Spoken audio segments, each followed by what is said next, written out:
इस कार्यक्रम के अध्यक्ष और बिहार इंडस्ट्रीज एसोसिएशन के अध्यक्ष श्री KPS केसरी जी, माननीय उप मुख्यमंत्री श्री सुशील कुमार मोदी जी, आयोजन समिति के अध्यक्ष श्री KP झुनझुनवाला जी,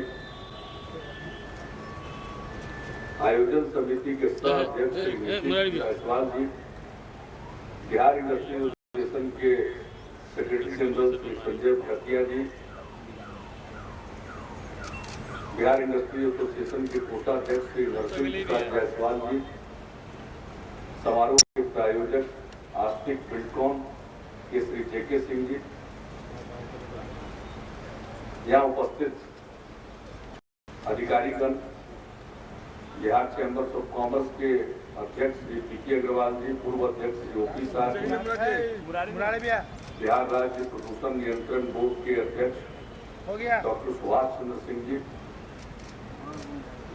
विशिष्ट अतिथिगण,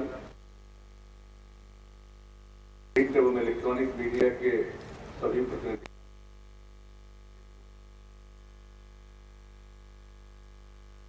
बिहार इंडस्ट्रीज एसोसिएशन के द्वारा आयोजित इस डेस्टिनेशन बिहार एक्सपो 2013 के कार्यक्रम में आकर मुझे खुशी हुई है।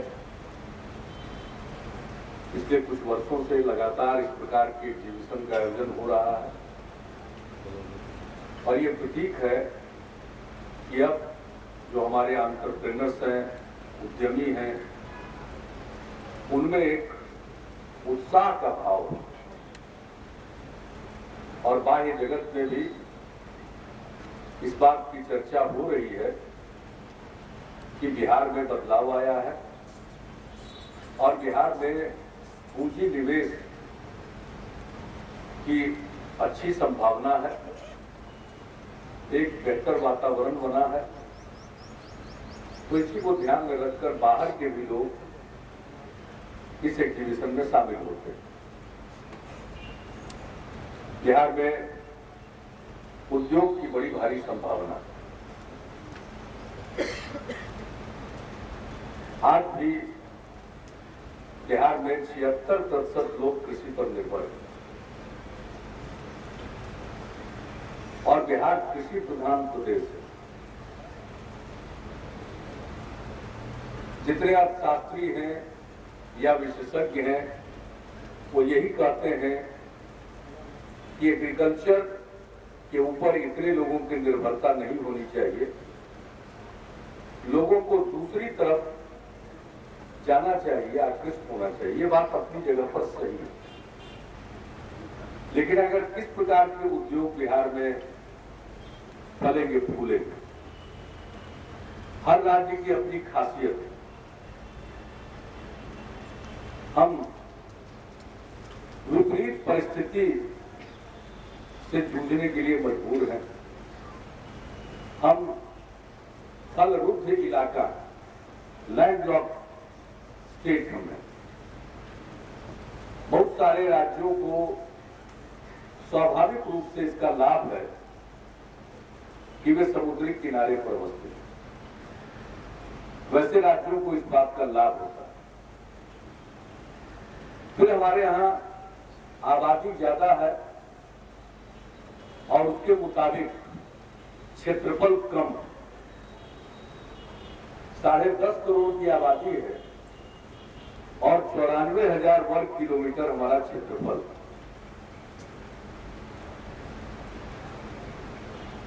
ज्यादातर अगर 4-5% भूभाग को हटा दीजिए और जो बाकी नदी, पहाड़, मकान, शहर, सड़कें या रेल लाइन, इन सब चीजों को आप हटा दीजिए तो जो भी बाकी का जमीन है वो उपजाऊ जमीन, हमारे यहाँ बेकार भूमि नहीं है, न के बराबर।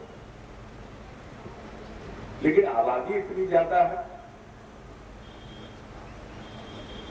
कि इतने लोगों की निर्भरता कृषि पर हो, तो हमें दोनों चीजों पर ध्यान देना पड़ेगा। कृषि पर भी ध्यान देना पड़ेगा और उस तरह के उद्योगों को बढ़ावा देना पड़ेगा जो कृषि पर आधारित है। तो कृषि क्षेत्र में आमदनी बढ़ेगी, तो जो बिहार की तरक्की होगी वो टिकाऊ होगी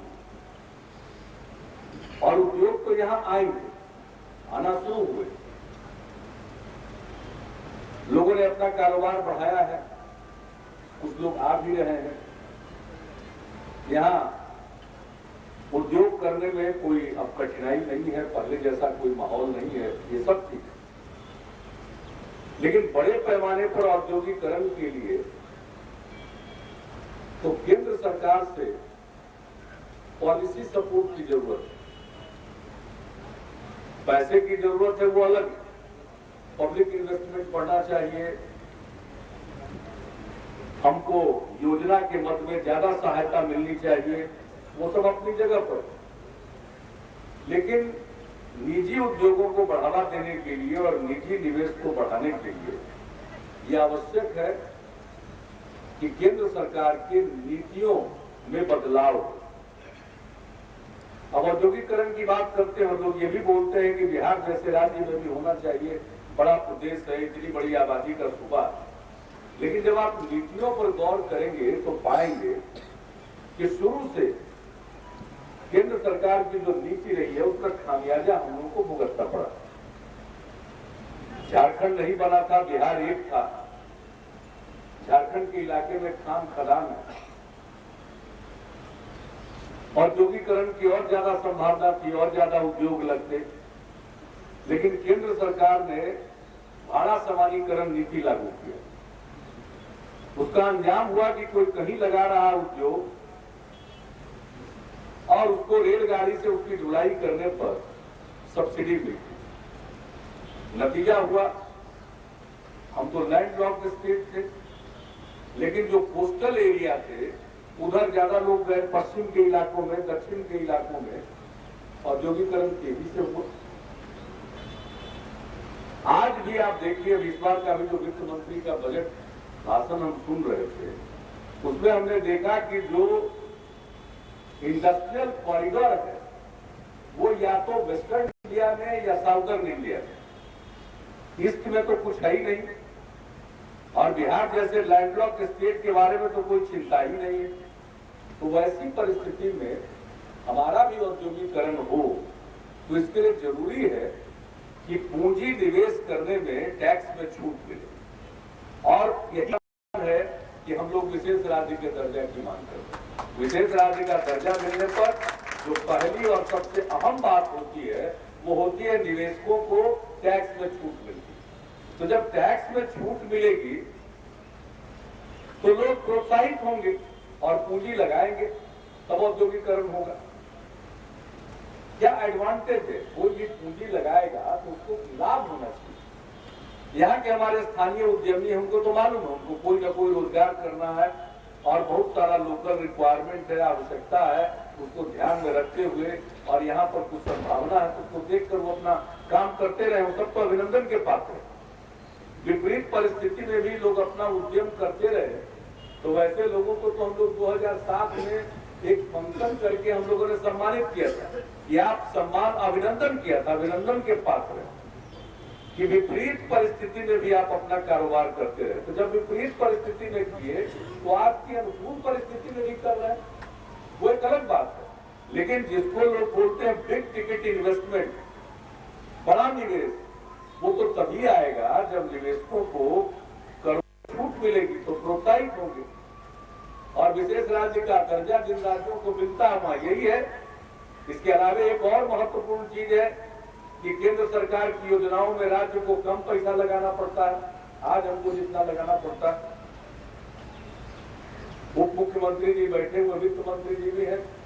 सबसे पहले बजट में हम लोगों को केंद्र सरकार की योजनाओं के लिए अपना हिस्सा दे देना पड़ता है और उतना देने के बाद फिर हम आगे की योजना बनाते हैं कि अब पैसा बचा कितना तो क्या क्या करना है। अब केंद्र सरकार की योजनाओं में केंद्र का पैसा समय पर नहीं आता, अब उसका आज विषय नहीं है। लेकिन आप सब लोगों को जानना चाहिए, सर्व शिक्षा अभियान भारत सरकार 65%, राज्य सरकार 35%, लेकिन सर्व शिक्षा अभियान में जो वादा करती है केंद्र सरकार उसको तो छोड़ दीजिए। उसको तो छोड़ दो, माफ कीजिएगा, जो मतलब हमारी जरूरत है उसको तो भूल जाएंगे। जितना वादा करती है कि इतना इस साल देंगे, वो भी नहीं दे पाती। हम अपना हिस्सा अपने बजट में रख देते, तो होता क्या? और मनरेगा, आप इतनी चर्चा सुन रहे हैं मनरेगा की, और बहुत लोग दिल्ली से आते हैं तो बिहार में अपना बयान देने के, सब कुछ बयान बहादुर लोग होते हैं, तो बयान बहादुर लोग बोलेंगे कि बिहार में काम ही नहीं हो रहा है। बिहार में राज्य का जो अपना हिस्सा है उसके बदौलत केंद्र का पैसा नहीं आता है, तो हम लोग अपने नियमों को शिथिल करके उसको रिलीज कर देते, उसके बदौलत चलाते रहते, तो वो एक अलग विषय है। लेकिन हम लोगों को अपना पैसा निकाल के पहले रख देना पड़ता है। ये जो केंद्र सरकार की योजना है उसमें हमको इतना पैसा लगाना, विशेष राज्य का दर्जा मिलेगा तो वो जो पैसा आज हम 6-7 हजार करोड़ निकाल कर रखते हैं, इतना ज्यादा हमको नहीं रखना पड़ेगा, कम रखना पड़ेगा, तो पैसे की बचत होगी, हम और काम में लगा सकते हैं। तो विशेष राज्य का दर्जा की मांग हम लोग सिर्फ इसलिए करते हैं कि निजी उद्योग को बढ़ावा मिल सके, निजी उद्यम को बढ़ावा मिल सके, और रोजगार के लिए बहुत जरूरी, क्योंकि सार्वजनिक क्षेत्र में कितने रोजगार पैदा होंगे, सबसे ज्यादा रोजगार तो निजी क्षेत्र में पैदा होता है, और निजी क्षेत्र में रोजगार पैदा हो, इसलिए निजी क्षेत्र का विकास हो, ज्यादा पूंजी लगे, तो इसके लिए आवश्यक है कि हम वैसा वातावरण तो बना दिए, लेकिन नीतियों का समर्थन अगर केंद्र का मिलता है तो बिहार भी दिखला देगा प्रगति करके, सब चीजों के बावजूद। कृषि के क्षेत्र में तरक्की हो रही है, कृषि आधारित उद्योग की भी आवश्यकता है, बहुत सारा कंज्यूमर आइटम है, लोग बाहर नहीं उत्पादन करके यही करेंगे, यहाँ उत्पादन करना सस्ता पड़ेगा, तो ये आवश्यक। लेकिन इन सब केंद्र की नाइंसाफी या वो ध्यान नहीं देते, इधर तो कुछ उम्मीद जगी है। जब वित्त मंत्री जी ने अपने बजट भाषण में कहा, केंद्रीय वित्त मंत्री ने, कि साहब हम फिर से ये जो क्राइटेरिया है पुराना, इसको फिर से देखने की जरूरत, हम तो उसी पर इतना प्रसन्न हुए, उनकी प्रशंसा कर दी कि बहुत बहुत धन्यवाद। लेकिन हम धन्यवाद दे दिए तो बहुत लोग अर्थ लगा दिए कि कुछ दूसरा बात तो नहीं है। अरे भाई, यहाँ तो डूबते को तिनका सहारा, हम लोग तो डूब रहे हैं, हमको तिनका भी दिखाई देता है तो उसको भी सहारा समझते हैं। अगर वित्त मंत्री ने इतना भी कह दिया तो हमको अच्छा लग रहा कि चलिए भाई, ये तो बोल कम से कम, नहीं तो जो आता था कहता था बिहार को मिलेगा कैसे। हम लोग कहते थे क्यों नहीं मिलना चाहिए, मापदंड बदलो, तब मापदंड पर पुनर्विचार होना चाहिए। इतनी बात भी केंद्र ने इकोनॉमिक सर्वे 2012 में और वित्त मंत्री जी के बजट भाषण में इस बात का उल्लेख हो गया, तो हम लोगों को थोड़ा उम्मीद की किरण दिखाई पड़ रही है। लेकिन इसके लिए तो हम लोग लड़ते रहे। अब आज एक कार्यक्रम में थे हम लोग, तो यहाँ तो अब इतना जोर पकड़ चुका है विशेष राज्य का दर्जा कि जो भी बाहर का आदमी आता है उससे यहाँ के लोग जरूर पूछ देते हैं कि इस पर आपकी क्या राय है, और तैयार तो रहता नहीं है विशेष राज्य के दर्जा पर, तो बहुत झंझट में फंस जाते हैं। तो खैर, मान लीजिए अनजाने कुछ बोल जाए वो एक अलग बात है, लेकिन मूल बात है कि अब ये लोगों के अंदर बात बैठ गई। अगर विशेष राज्य का समर्थन किया तो लोग समझते हैं बिहार का हित है, अब विशेष राज्य का विरोध किया तो उस पर लोग कहते हैं कि इसको चिंता नहीं है गरीब राज्य।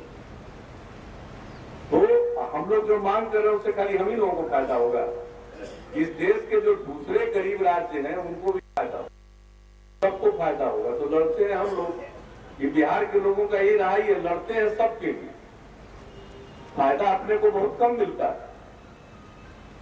लेकिन इस पहली बार है कि इस बार बिहार के लोग जग रहे हैं, संगठित हो रहे हैं एक ऐसे मांग पर जिसका लाभ सीधे तौर पर बिहार को मिलेगा और बिहार जैसे दूसरे गरीब राज्यों को। तो क्या ये सब तो जब हो जाए तो फिर औद्योगिक प्रगति तो बड़ी तेजी से हो सकती है। लेकिन नहीं भी मिला तो हम लोगों की जो औद्योगिक प्रोत्साहन नीति है उसके अंतर्गत हम लोगों से जितना बन पड़ता है वो करने की कोशिश करते हैं। उद्योग है, उद्यमी है, कई तरह की समस्याएं हैं, सरकारी तंत्र है, कैसा भी हम लोग नियम कानून बना दे तो आखिर कुछ तो जो तंत्र इनका तो कुछ तो ताम झाम तो रहता ही है। हम लोग तो राजनीतिक व्यक्ति हैं, पब्लिक फिगर है, हम लोग तो उदारता पूर्वक कोई चीज बनाते हैं। आज जो तंत्र में बैठे हुए लोग रहते हैं वो उसकी व्याख्या करते रहते हैं, तो हमेशा दिक्कत आती है। मान लिया जाए कि सोच करके कुछ और किया गया, व्याख्या कुछ और हो गई, तो इसको भी दूर करने के लिए हम लोगों ने एक संस्थागत तंत्र, एक संस्थागत रूप किया है।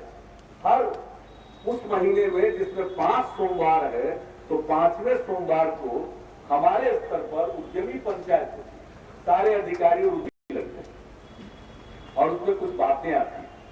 हम ठीक है, अभी मान करके चलते हैं कि जितनी बातें हो जाती हैं सब तुरंत इम्प्लीमेंट नहीं होती है, क्योंकि ढांचा भी देख लीजिए। यहाँ पर औद्योगिक विकास आयुक्त है, इतने कितने दिन में चाहे वो बदल गया, जरा बताइए देख लीजिए। अभी केसरी जी बैठे हुए लिखा रहे थे कि ब्रीफकेस लिए, ब्रीफकेस का मतलब क्या कि दिल्ली से आए हैं यहाँ, अब आपकी ब्रीफकेस तैयार है, फिर लौट के दिल्ली के स्टेशन पर चले गए। तो जब काम आगे बढ़ता है वैसे ही लोग तुरंत दिल्ली चले जाते हैं। देखिए पिछले 3-4 क्या नवीन वर्मा जी बड़ी मुश्किल से आए, लेकिन पता नहीं कब इनका फिर दिल्ली में रजिस्ट्रेशन हो जाए। आधा दिल्ली में आधा पटना में, इनका तो हद है। जब इनकी श्रीमती जी थी पटना में, तो दिल्ली में अभी आए हैं पटना, तो वो दिल्ली में। ये सब है कठिनाई, बड़ी व्यावहारिक कठिनाई। आप लोगों को लगता होगा अब एक अधिकारी जाएंगे समझ, अब जब दूसरे आएंगे तो उनको तो फिर लगेगा 15 दिन सारी बात को समझने में। और सरकार का क्या नजरिया है, क्या पहले निर्णय हो गया, पुराने उद्यमी पंचायत में क्या बातें हो गई, इन सब चीजों को अगर एक व्यक्ति लगातार रहता है तो क्रियान्वयन में आसानी होती है। तो हम ये सब बात बोल रहे हैं नवीन वर्मा को इसलिए कि नवीन वर्मा जरा जाने की कोशिश कम करे, लेकिन ये लोग मेरी बात नहीं मानते। पता नहीं दिल्ली में क्या है। अरे काम तो राज्य में होता है, दिल्ली में तो बैठ करके खाली लोग कलम चलाते रहते, क्या काम है दिल्ली में। राज्य विकसित होगा तो देश विकसित होगा, तो राज्य का काम असल काम है। तो खैर हम उद्यमी पंचायत लगाते हैं, लेकिन इतना जरूर आश्वस्त करेंगे कि अब पहले से और भी किसी व्याख्या की दिक्कत, कोई कारण दिक्कत ध्यान में बात आ जाती है तो हम लोग नीतिगत निर्णय लेते हैं। अगर बड़ी बात हो जाती है विशेष राज्य का दर्जा, तब तो उसका असर कुछ और है। अन्यथा भी हम लोगों की पूरी कोशिश होगी कि यहाँ उद्यमी प्रोत्साहित हो, उद्योग बढ़े, रोजगार के अवसर ज्यादा से ज्यादा पैदा हो और बिहार की जो प्रगति की रफ्तार है वो टिकाऊ हो सके।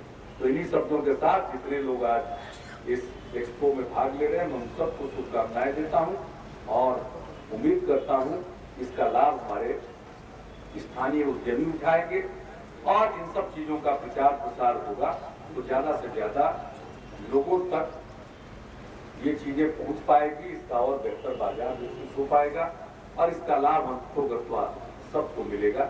इन्हीं शब्दों के साथ हमारी ढेर सारी शुभकामनाएं। आप सबको बहुत बहुत धन्यवाद।